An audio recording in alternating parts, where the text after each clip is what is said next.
could idiopathic small fiber neuropathy be explained by mast cell disorders? Well, over 80% of patients diagnosed with mast cell disorders and that had neurological symptoms were found to have biopsy-confirmed small fiber neuropathy. And this is a striking discovery, I believe, because it clearly links mast cell disorders with small fiber neuropathy, and it raises the obvious question: how many people labeled with idiopathic small fiber neuropathy might actually have mast cells as one of the underlying problems?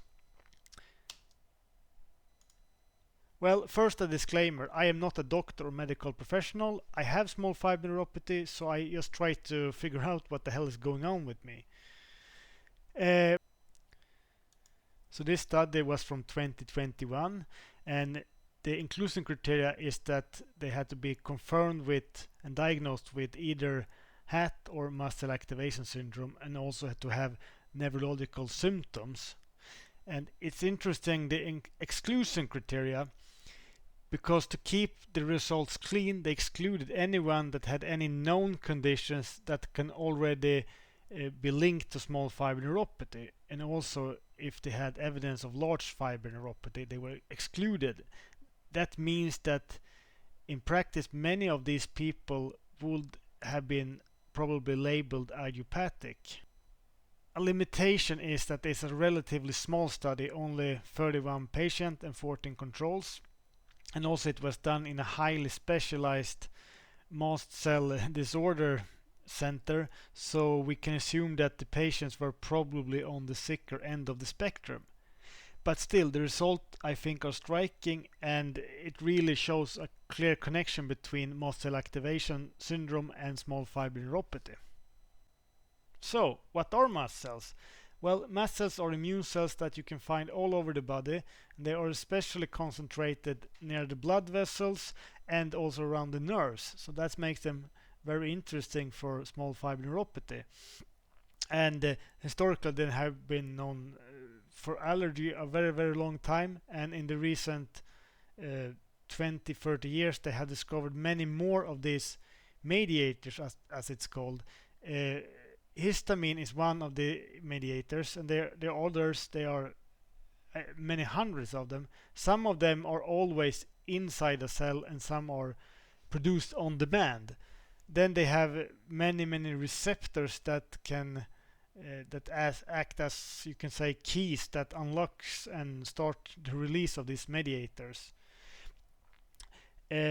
So what's happened is that they help and create inflammation, and they do other stuff with all these chemicals that they can release. And of course, if these are released when it should not be released, then it can cause major problems.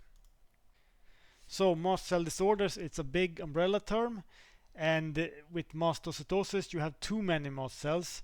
It's genetically driven, but it's very rare. It has been known for a much longer time than mast cell activation syndrome has been a diagnosis. And mast cell activation syndrome, there you have normal number of cells, but they are thought to be overactive or unstable, so they release too much mediators when it shouldn't. And then you have this HAT, heritage alpha tryptophanemia. You have it's also genetic, but if I understand this correctly, it's not everybody that has this gene that and that have elevated tryptase that have problems. I believe this is the easiest one to test also.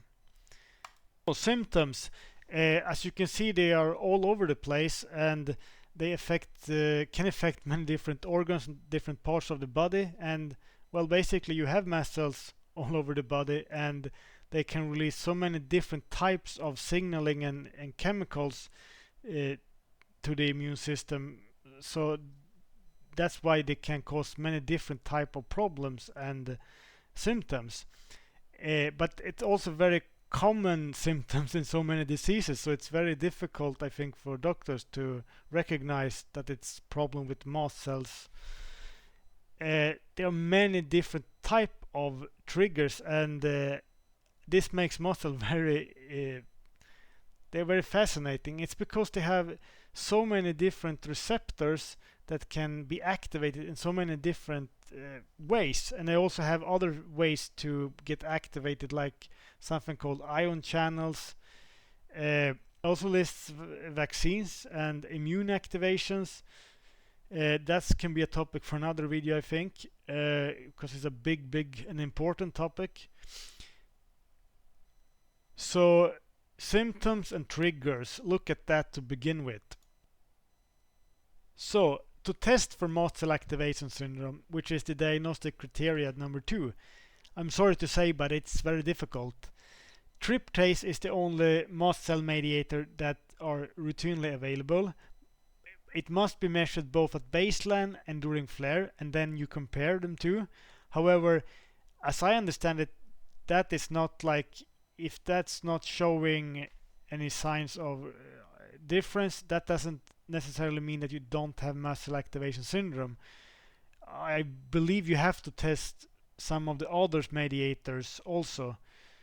And that when it becomes very difficult, because they require a specialized lab, so you most likely will have to travel, maybe even abroad, and then you have to time that. So that is very difficult. However, I will say this from my own experience, that when I tested this, and that it was abroad, I had to travel to get there, I was in a very good phase. In fact, I was in one of my top 5% day over a year when it comes to small fiber neuropathy, and my other inflammation problems was basically very little or zero that day. So I thought I wouldn't catch any of these mediators, but I did. I had elevated lecturins. We have different phenotypes of mast cell activation syndrome. It can be histamine driven more, which is itching, flushing, hives. There are some histamine blockers. There can be lecturin driven, which I believe maybe is more common with small fiber neuropathy. It's linked to neuroinflammation and other things. It can be prostaglandin driven, and as I understand it, many times it's mixed, and you have an overlap, because when it start to release, it often release not just one mediator but many of them, so to speak. So the key takeaway here is that mast cell activation and small fiber neuropathy, they are strongly interconnected. Both are underdiagnosed and are difficult to test for.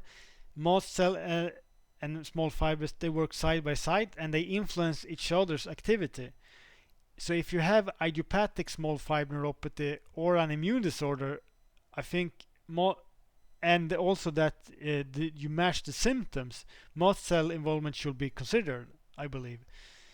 The triggers, it can worsen mast cell activity, and therefore it can also worsen symptoms of small fiber neuropathy if they are connected. That means that it can worsen the progression of small fiber neuropathy, I believe.